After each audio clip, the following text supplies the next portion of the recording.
सामने जितने भी लोग यहाँ पर आए हुए हैं उन सबका दिल की गहराइयों से हार्दिक अभिनंदन। मेरे पास शब्द नहीं है आपका आभार व्यक्त करने के लिए। किन शब्दों में आपका आभार व्यक्त करूं कि आज आप हमारे महबूब नेता आदरणीय श्री धर्मेंद्र यादव जी को सुनने के लिए यहाँ पर आए हैं। मैं अपनी एक किस तरह से आभार व्यक्त करूं, मेरे पास एक ही तरीका है आपको आभार व्यक्त करने का।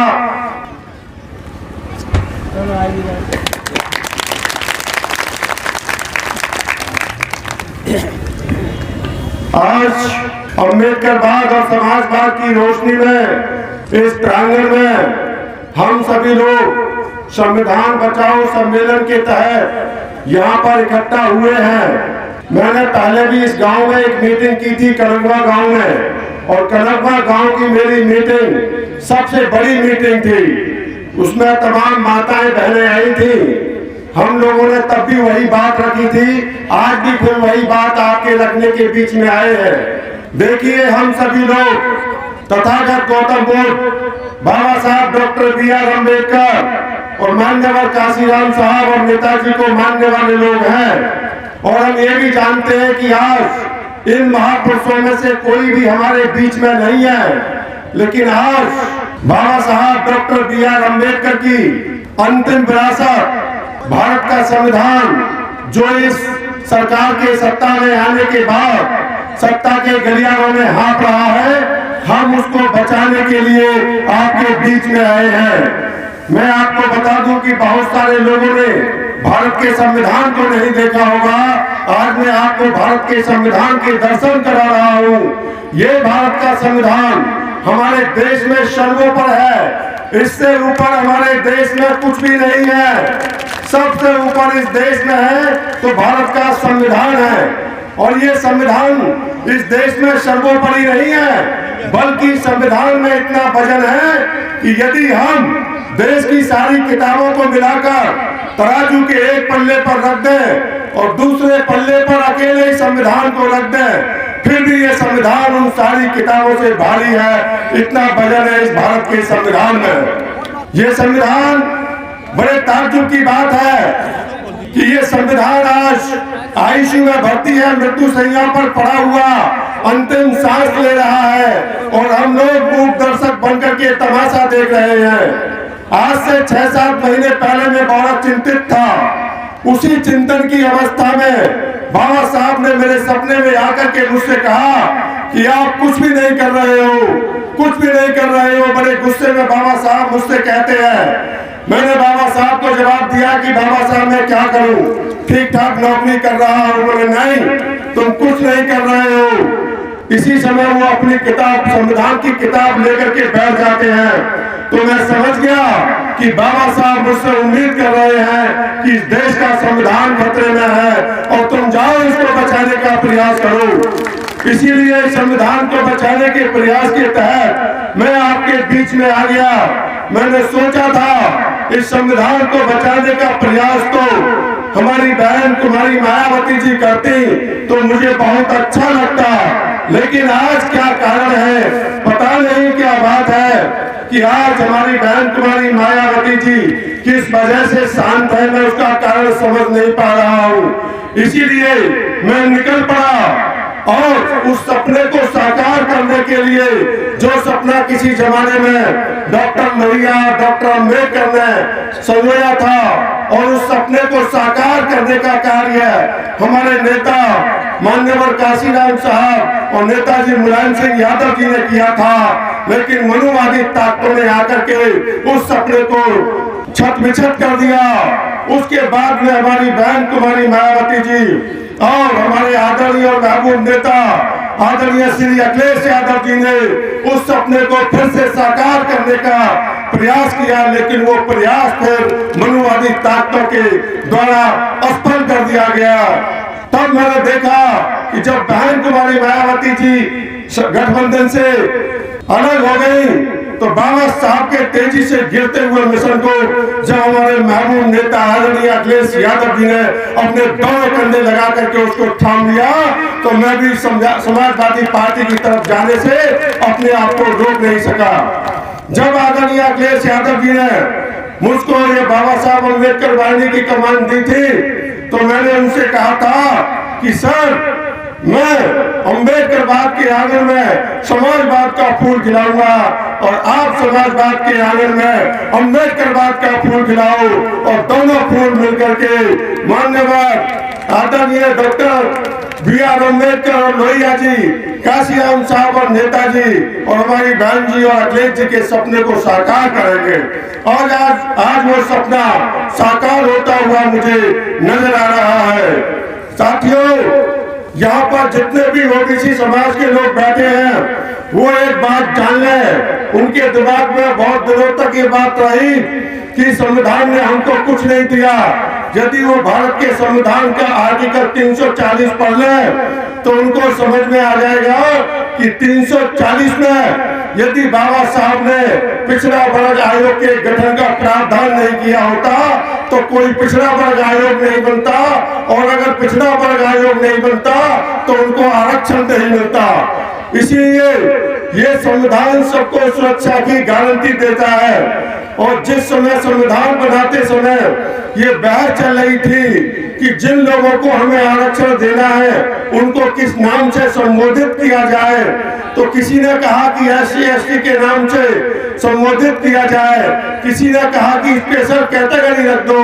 लेकिन जब बाबा साहब का नंबर आया और उनसे पूछा गया कि किस नाम से उनको संबोधित किया जाए तो बाबा साहब ने कहा था कि बैकवर्ड क्लास, यानी कि पूरे बैकवर्ड क्लास के लिए हमारे बाबा साहब लड़ाई लड़े थे। और आज उन्हीं के द्वारा वो जो संविधान है, बाबा साहब का संविधान, हम सब लोगों के रहते हुए सत्ता के गलियारों में हाँक रहा है और हम सबसे कह रहा है कि मैं भारत का संविधान हूँ, मैं भारत का संविधान हूँ, सत्ता के गलियारों में हाँक रहा हूँ, मुझे बचा लो भारतवासी, मैं तुम सबकी जीवन धारा हूँ। ये भारत के संविधान को कहना पड़ रहा है और इससे विचित्र बात क्या हो सकती है। और आप सोचो कि कैसे जिया होगा वो महामानव डॉक्टर B.R. अम्बेडकर जिसकी मूर्तियों को आज बड़ी आसानी से तोड़ दिया जाता है। उज्जैनी में अभी बाबा साहब की मूर्ति तोड़ दी गई थी। हमारा समाजवादी पार्टी का पूरा प्रतिनिधि मंडल आदरणीय धर्मेंद्र यादव जी के नेतृत्व में वहां पर धरना दे दिया और 14 घंटे के अंदर वो मूर्ति लग गई। आप कल्पना कीजिएगा, उस देश में मूर्तियां टूट रही है जिस देश में बाबा साहब ने जन्म लिया था। और दूसरी तरफ अमेरिका को देखिए, अमेरिका ने अपने देश में यदि सबसे ऊंची मूर्ति लगाई है तो वो डॉक्टर B.R. अम्बेडकर की लगाई है। और अमेरिका ने यदि पूरी दुनिया की सबसे बड़ी लाइब्रेरी बनाई है तो वो डॉक्टर B.R. अम्बेडकर के नाम पर बनाई है। और इतना ही नहीं साथियों, अमेरिका ने डॉक्टर B.R. अम्बेडकर के नाम पर एक तारे का नाम रख दिया। देखो उस तारे को ऊपर को नजर करके डॉक्टर B.R. अम्बेडकर नाम का तारा वहां पर टिमटिमा रहा है। मेरा चैलेंज है बाबा साहब की मूर्तियों को तोड़ने वाले लोगों, तुम बाबा साहब की मूर्तियां तोड़ सकते हो, तोड़ दो, लेकिन उस तारे को तोड़ के दिखाओ। कौन तोड़ सकता है उस तारे को? किसी की हिम्मत नहीं है। संविधान को मिटाने वालों, इस संविधान को आप आसानी से मिटा नहीं पाओगे। क्यों? क्योंकि संविधान हमारा मुकद्दर है, हम सबका मुकद्दर है। किस तरीके से भारत का संविधान हमारा मुकद्दर है, एक शेर के माध्यम से आपको बताना चाहूंगा कि रुतबा मेरे सर को तेरे संविधान से मिला है, रुतबा मेरे सर को तेरे संविधान से मिला है। ये जीने और बोलने का अधिकार भी तेरे संविधान से मिला है। औरों को जो मिला होगा मुकद्दर से मिला होगा, हमें तो मुकद्दर भी तेरे संविधान से मिला है। ये ताकत है भारत के संविधान की। बाबा साहब ने जब मुझे सपना दिया तो मैं 3B पर काम करने लग गया। पहला B बनाया क्या? संविधान। किसने? बाबा साहब ने। दूसरा B क्या बताया? किसके बारे में? संविधान के बारे में। किसने? मान्यवर काशीराम साहब ने। और तीसरा B बचाया क्या? संविधान। ये नाम जो आने वाली पीढ़ी लेगी तो हमारे और आपके नाम पर होना चाहिए कि जब संविधान को बचाने की बारी आई थी, बाबा साहब भी आपको सुन रहे होंगे, तो हमारे रणबांकुरे मैदान में आकर के खड़े हो गए थे। बताओ इस भारत के संविधान को बचाओगे कि नहीं बचाओगे? Very good. ये जो संविधान है भारत का, बाबा साहब ने हमको ऐसे ही नहीं दे दिया। इस संविधान को बनाने के लिए बाबा साहब को कितने पापड़ बेलने पड़े थे। यदि उनके जीवन का आप एक दो किस्सा सुन लोगे तो आपकी रूह कांप जाएगी। आज से ठीक 100 साल पहले 1923 में बाबा साहब जब लंदन में पढ़ाई कर रहे थे, तभी उनकी पत्नी ने एक चिट्ठी भेजी। बाबा साहब ने उस चिट्ठी को देखा और चुपचाप अपनी जेब में रख लिया। पता है उस चिट्ठी में क्या लिखा था? आप सोच रहे होंगे बड़ी साधारण सी बात लिखी होगी, लेकिन उस चिट्ठी में लिखा था उनकी पत्नी ने कि बाबा साहब, पैसे और इलाज के अभाव में आपका पुत्र गंगाधर राव अब इस दुनिया में नहीं रहा। उस चिट्ठी में उनके पुत्र के मरने की खबर थी और हमारा मसीह अपने पुत्र के मरने की खबर को बड़ी सहजता से सहन कर गया। क्यों? क्योंकि उनको पता था कि मैं अपने पुत्र को जिंदा नहीं कर सकता हूँ। मेरे पुत्र की मौत तो गरीबी में और पैसे के अभाव में हुई है, लेकिन मैं अपने आने वाली पीढ़ी को गुलामी में नहीं मरने दूंगा, उसको आजाद करके छोड़ूंगा।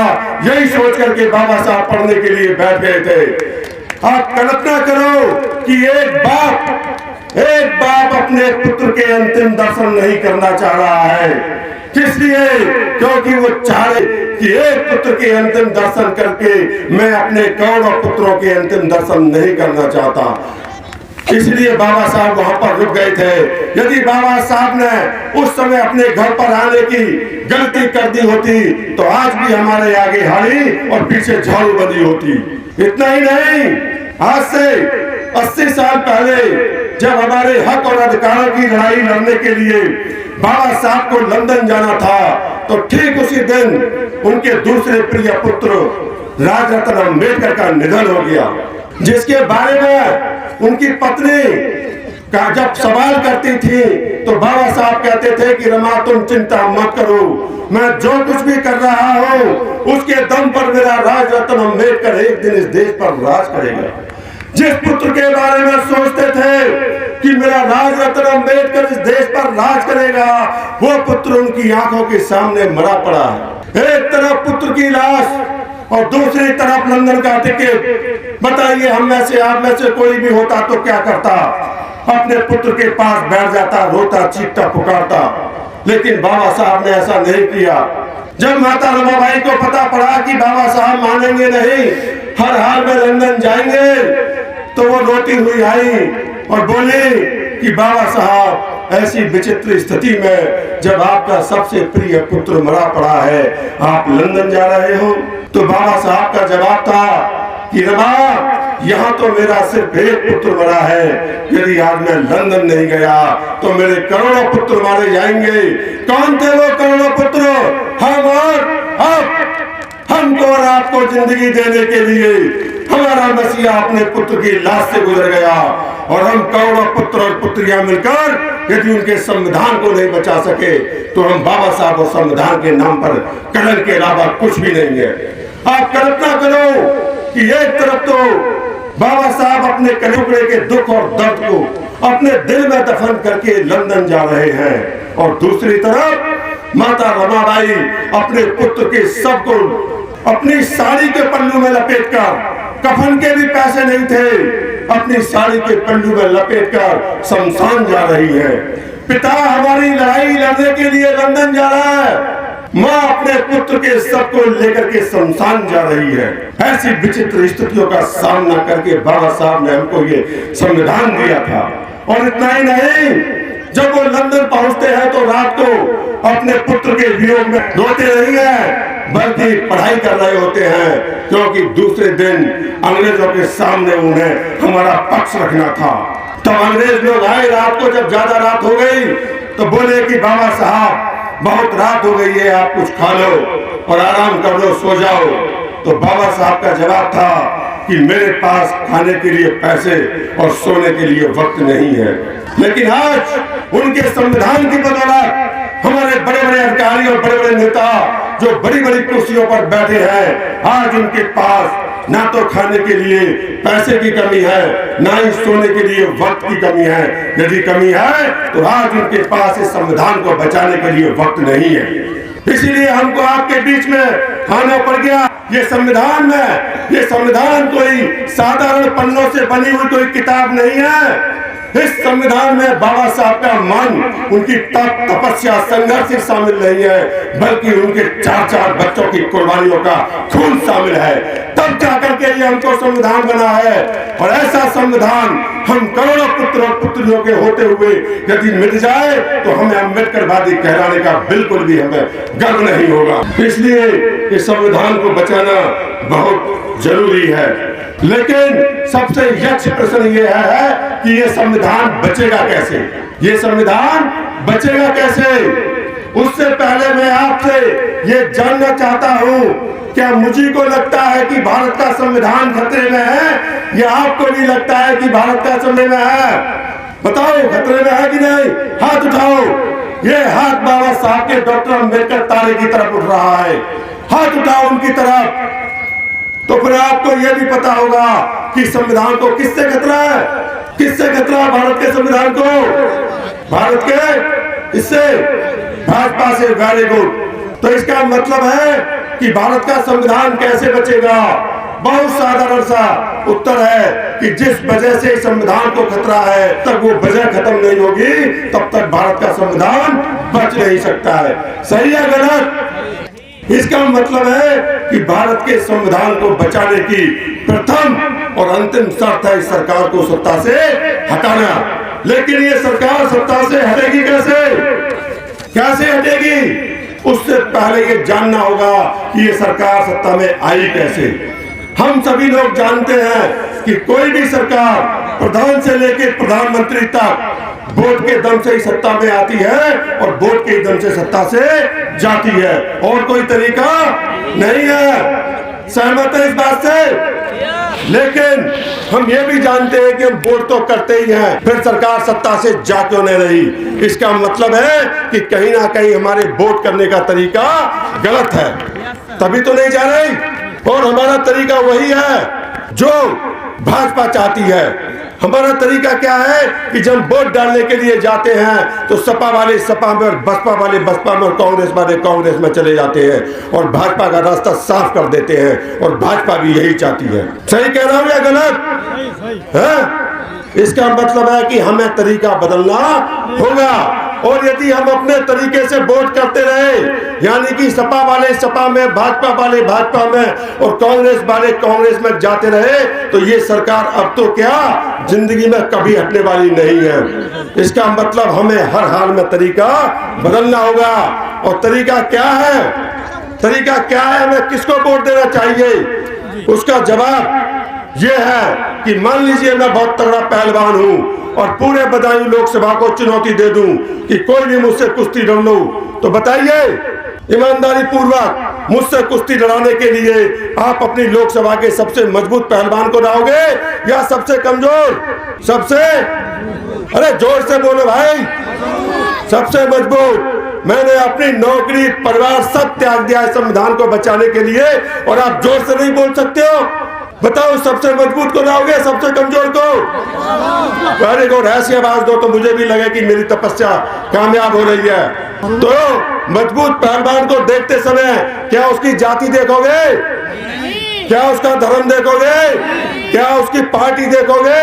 नहीं, सिर्फ ये देखोगे कि मजबूत कौन है। ठीक उसी तर्ज पर, ठीक बिल्कुल उसी तर्ज पर इस बार जब आप वोट डालने के लिए जाएं, क्योंकि आप जानते हो कि सरकार को हम अपने ताकत के दम पर नहीं हरा सकते, सिर्फ वोट के दम पर हरा सकते हैं। तो इस बार जो आप वोट करने के लिए जाएं, तो बस 2-3 बातों का ध्यान रखना। पहली बात, वोट डालते समय जब आप निकलें तो अपने बच्चों को खड़े कर लेना अपने सामने, उनकी आंखों में आंखें डाल करके देखना और कंधे पर हाथ रखना, और ये सोच के जाना कि बेटे और बेटी, इस बार मैं जो वोट करने के लिए जा रहा हूँ, ये वोट राशन के लिए नहीं कर रहा हूँ, ये वोट 1500 रुपए के लिए नहीं करूंगा, ये वोट शराब के लिए करने नहीं जा रहा हूँ, बल्कि तुम्हारे भविष्य को बचाने के लिए वोट करने जा रहा हूँ। क्यों? जब ईवीएम आपके सामने आ जाए, सारी चीजों को भूल जाना, वैसे तो ईवीएम से ये कहा जा रहा है, तमाम देश के अंदर प्रोग्राम चल रहे हैं, कार्यक्रम हो रहे हैं, विरोध प्रदर्शन हो रहा है कि ईवीएम हटनी चाहिए। हम भी चाहते हैं कि ईवीएम हटनी चाहिए, लेकिन ना हटे तो जिस समय ईवीएम आपके सामने हो, मान लेना कि अब इसमें कोई गड़बड़ी नहीं है। क्यों कह रहे हैं वैसा? क्योंकि यदि गड़बड़ी है भी तो उसको सुधारना हमारे हाथ में नहीं है। जैसे कि आपकी भाषा में यदि यहाँ पर मक्का सूख रही हो और बरसात आ जाए तो बताओ, आप मक्का को बचाओगे या बरसात को रोकोगे? मक्का को बचाओगे, क्योंकि आपके हाथ में सिर्फ मक्का बचाना है, बारिश को रोकना नहीं है। इसीलिए आपके हाथ में सिर्फ वोट डालना है। दूसरी बात, ईवीएम पर बटन दबाने से पहले सोच लेना कि ये चुनाव हमारे लिए करो या मरो का चुनाव है। क्यों है करो या मरो का चुनाव? क्योंकि ये सरकार सत्ता में आ गई तो इस संविधान को हर हाल में खत्म कर देगी, और जब ये संविधान ही खत्म हो जाएगा तो हमारे जीवन का जब आधार ही खत्म हो जाएगा तो हमारे जीने का मतलब क्या रह जाएगा? इसीलिए ये हमारे लिए करो या मरो का चुनाव है। तीसरी बात, संविधान और लोकतंत्र को बचाने का आखिरी चुनाव है। क्या है? संविधान और लोकतंत्र को बचाने का आखिरी चुनाव है। यदि आखिरी चुनाव नहीं होता तो हम इतने भारी भरकम पैकेज को छोड़ करके आपके बीच में नहीं आते। और चौथी बात, ये चुनाव स्वतंत्र भारत के इतिहास का पहला और ऐसा अंतिम चुनाव होगा जो ना तो दो नेताओं के बीच में लड़ा जाएगा, ना दो पार्टियों के बीच में लड़ा जाएगा, ना दो गठबंधनों के बीच में लड़ा जाएगा, बल्कि ये चुनाव संविधान को मिटाने और संविधान को बचाने वालों के बीच में लड़ा जाएगा। एक तरफ भाजपा संविधान को मिटाने पर आमादा है और दूसरी तरफ इंडिया गठबंधन उस संविधान को बचाने का हर संभव प्रयास कर रहे हैं। हम अपनी बहन कुमारी मायावती जी से निवेदन करते हैं कि यदि आप संविधान को सर्वोपरि मानती हो तो बिना किसी शर्त समर्थन, बिना किसी शर्त के आप इस गठबंधन में शामिल हो जाओ। आपका नाम स्वर्ण अक्षरों में लिखा जाएगा, और यदि आप संविधान से ऊपर अपने को मानती हो तो फिर ये इतिहास आपको माफ नहीं करेगा। तीसरी बात कि संविधान और लोकतंत्र को बचाने का आखिरी चुनाव है। और चौथी बात, ये चुनाव किसी नेता या पार्टी के भविष्य को बनाने और बिगाड़ने का चुनाव नहीं है, बल्कि हमारी आने वाली पीढ़ी के भविष्य को बचाने का चुनाव है। और हमारी आने वाली पीढ़ी का भविष्य तब बचेगा जब संविधान बचेगा, और संविधान तब बचेगा जब भाजपा हारेगी, और भाजपा तब हारेगी जब उस मजबूत पहलवान की तरह आप उस पार्टी को या नेता को वोट करोगे जो भाजपा को सबसे मजबूत हो। सही है गलत? तो बताइए हाथ उठा करके, बाबा तारे की तरफ देख करके, उनके संविधान को बचाने की खातिर बदायूं लोकसभा के लोगों, बताइए बदायूं लोकसभा से भाजपा को कौन हरा सकता है? कौन हरा सकता है? आवाज नहीं आ रही मुझको, जोर से हाथ उधर होने चाहिए डॉक्टर बी आर अम्बेडकर तारे की तरफ। कौन हरा सकता है? धर्मेंद्र यादव। Very good. दिमाग का इस्तेमाल करना और बाबा साहब के संविधान को बचाने के लिए, और विशेषकर संविधान का एक पन्ना बचाने के लिए आप हमारे बदायूं लोकसभा से आदरणीय सांसद माननीय धर्मेंद्र यादव जी को वोट कर दें। यदि वोट करते समय अपनी अपनी पार्टी के चक्कर में आप पड़ गए और आपके हाथ कपकपा गए तो फिर इस संविधान की मौत के जिम्मेदार भाजपा नहीं, हम लोग होंगे। हम लोग होंगे फिर। क्यों? क्योंकि यदि संविधान बचा तो इस देश में सपा, बसपा, कांग्रेस भी बचेगी, राहुल गांधी, अखिलेश यादव और मायावती भी बचेंगे, और यदि संविधान नहीं बचा तो इस देश में सिर्फ भाजपा बचेगी। इसलिए संविधान को बचाना बहुत जरूरी है। और कुछ चंद लाइनों के साथ मैं अपनी बात को खत्म करूंगा कि भाजपा क्या करेगी और आपको क्या करना है। देखिए, सुनिए गौर से, 1 मिनट की बात और है कि वो बात करेंगे ताज की, वो बात करेंगे ताज की, तुम बात करना आज की। वो बात करेंगे 3 तलाक की, तुम बात करना 15 लाख की। वो बात करेंगे हिंदू और मुसलमान की, तुम बात करना बेरोजगार नौजवान की।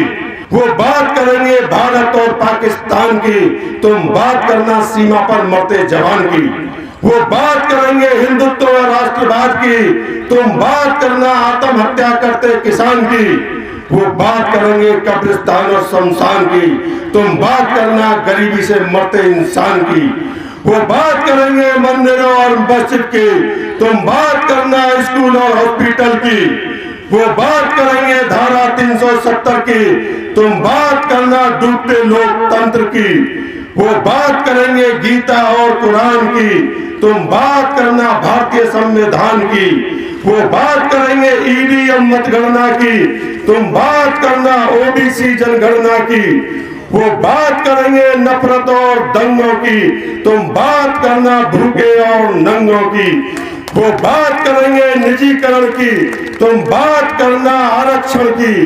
वो बात करेंगे अंबानी और अडानी की, तुम बात करना खेती और किसानी की। वो बात करेंगे मन की, तुम बात करना भ्रष्टाचार और काले धन की। वो बात करेंगे एनडीए की, तुम बात करना पीडीए की। वो बात करेंगे योगी और मोदी की, तुम बात करना रोजी और रोटी की।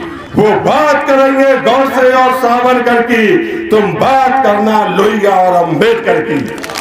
जय भीम, जय भारत। और एक नारा देकर के अपनी बात को समाप्त करता हूं कि 2014 में एक नारा लगा था, हर हर मोदी और घर घर मोदी। मैं आज नारा दे रहा हूं कि हर हर संविधान और घर घर संविधान, हर हर संविधान, घर घर संविधान। जय भीम, जय भारत, जय समाजवाद, नमो बुद्धाय। आप आए, आपका बहुत बहुत धन्यवाद। साथियों, मेरे संविधान को, मेरे बाबा साहब के संविधान को बचा लो। हमारा नाम डॉक्टर अंबेडकर साहब के बचाने वालों की, उनके संविधान को बचाने वाले की लिस्ट में लिख जाएगा। इसी के साथ बहुत बहुत धन्यवाद।